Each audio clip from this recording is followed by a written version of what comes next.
Morning, everyone. So in our gospel today, we have another parable about a vineyard, and this comes right after the one we heard last week in Matthew. Now, I'm sure most of you haven't worked on a vineyard before, so let's go over what Jesus is trying to say in the story. So first we have the landowner. He is the one that owns the vineyard and makes sure that there is everything there to help pick the grapes and make the wine. But he ends up leaving, so he puts some other people in charge, and these are the tenants. And then we also have slaves who are there because they are the people on the vineyard who are actually doing the hard work. So we have the tenants who are in charge, and we have the slaves who are the laborers. But it turns out these tenants are horrible to the slaves, and all the slaves end up hurt or dead. The tenants aren't doing their job. If anything, they're doing the opposite. They're being destructive when they are supposed to be helping the landowner make all the wine. So after he keeps sending in more slaves to do the work, and after they all end up hurt or dead, the landowner goes to his last resort, and he sends his son. He hopes that his son will be able to get the tenants in line. But instead, the tenants see this as an opportunity. They want the money and the power that is owed to the son. They want his inheritance. So to be able to make sure they can get it, they end up killing the son. So Jesus asks the people what the landowner should do to the tenants when he returns. And these people believe that the landowner has every right to punish and hire new tenants. And that's what we think should happen, right? The landowner deserves justice, and the landowner should be able to find people who can do the job right. But this isn't what Jesus says. It's not how he responds to the story. He actually ends up talking about himself kind of indirectly here. He talks about a stone, kind of like a brick. There is a brick that none of the builders want to use. But instead, God turns this into the cornerstone of the building, the brick that the whole building is framed around. And then he goes on about what the kingdom of God will be like, and that it will be given to people that produce the right kinds of fruit.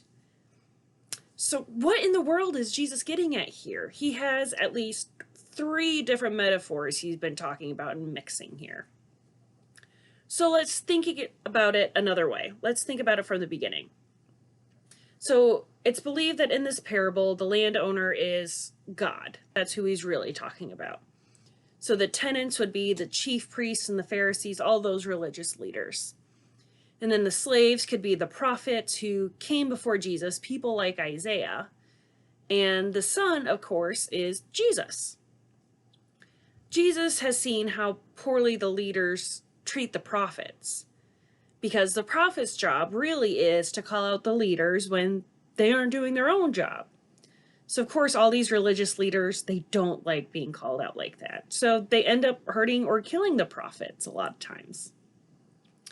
Since they don't listen to the prophets, God's last chance is to send his son, Jesus.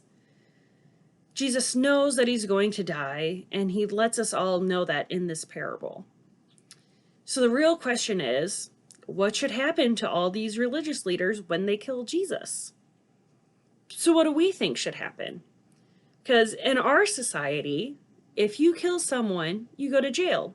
You're punished. That's how we see justice.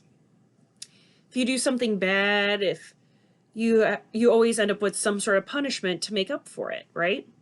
Like if you're caught texting in class, you'll get detention. Or if you don't clean your room, you might get grounded or have your phone taken away or other electronics taken away. So we have a system, and it seems to work out pretty well for the most part.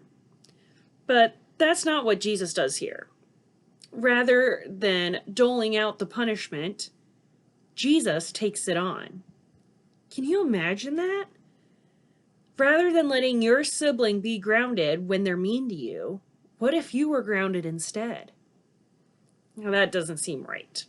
But that's exactly what Jesus does. And wouldn't it be easier for God just to get rid of us and start all over? If we're so mean to Jesus, why not just get rid of us and hire new tenants?